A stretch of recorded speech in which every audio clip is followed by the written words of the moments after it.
خو یک گپ میزنم انشاءالله ملت به مثل سابق خو برده نیست، ملت به مثل سابق دنبال روام نیست، ملت به مثل سابق اینقدر غافل هم نیست. الحمدلله ما در مجتمع خود جوانان بیدار داریم، ملت بیدار داریم. این جنگا و این فرازنشی به انقلابا ما را بسیار آموخته. ما امروز گل نمیخوریم. الحمدلله اینقدر توجه و اقبال مردم ما طرف دین، طرف کتاب الله و سنت رسول الله صلی الله علیه و سلم شده که هیچ حد نداره.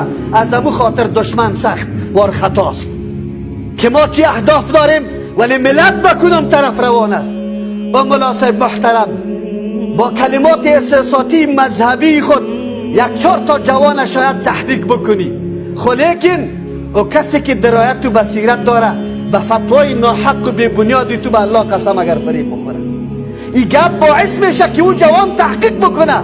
در روزی که مرا مولا صاحب فتوا داد و در این دفتر رفتم، در این دفتر چی بود؟ انجیل موجود بود یا تورات؟ چی موجود بود؟ او جوان تو را به الله قسم در روز قیامت رفتنیستی. و ریش سفید و دکاندار امو ملایی که فتوا را میده، تو را به الله قسم در او دفتر که رفتی چی را یافتی؟ قرآن، درس تفسیر و حدیث صحیح پیغمبر صلی الله علیه و سلم. و تو سری چی حمله کرده ای؟ خودت یک دفعه متوجه شو که سری کجا حمله کرده ای. ای کاش که تو ملا و تو حاجی و تو صوفی و تو دکاندار و تو سردمدار و تو مجاهد که خود مجاهد میگی و لاف میزنی که ما از مذهب امام ابو حنیفه رحمه الله دفاع میکنم. کاش که تو از مذهب امام ابو حنیفه رحمه الله دفاع بکنی. کاش که تو بشناسی مذهب امام ابو حنیفه رحمه الله را. کاش که تو حمله میکردی به یک فاحشه خانه. دم منطقی که تو این فتوا را میدی جناب بچه را کالای زن پوشانده میشه و رقصانده میشه. شو تا صبح ساز است. لواطت و سطح جهان نشر شد که مرکز لواطت در افغانستان است. و جناب مولایی که فتوا داده ای تو را به الله قسم ده همسایگی دمی کار نمیشه.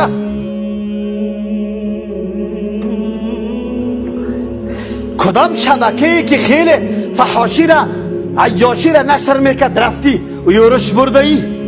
در کدام مجلس قمار یورش برده ای؟ در کدام تویی که اونجا خیلی به حیایی شده بود توی مردم تحریک میکردی و میبردی که هجوم میبردن؟ امروز برات میگفتیم که آفرین شاباس. تو در جایی که قرآن و حدیث در درس داده میشد او را یورش برده ای. کی را لط کرده ای؟ عالم قرآن و حدیث لط کرده ای، طالب قرآن و حدیث لط کرده ای. و عجیب است بی غیرت تو غنیمت میبری از یک اتاق نمیشه غنیمت میمانی. تو مفهومی غنیمت فهمیدی راستی تا بگو تو را به الله قسم و عالم که توی فتوا را داده ای. بشنو غنیمت مفهومیش میفهمی؟ بیچارگک در کدام داری حرب استی که ملکت کافر آوردی احراز کرده ای در دار اسلام که نامش غنیمت بگذاری؟ تو تالی را مفهومی غنیمت هم نفهمیده ای. چرا؟ تا کی گل میخوری ها مولایی؟ تا کی گل میخوری در پارلمان نشسته؟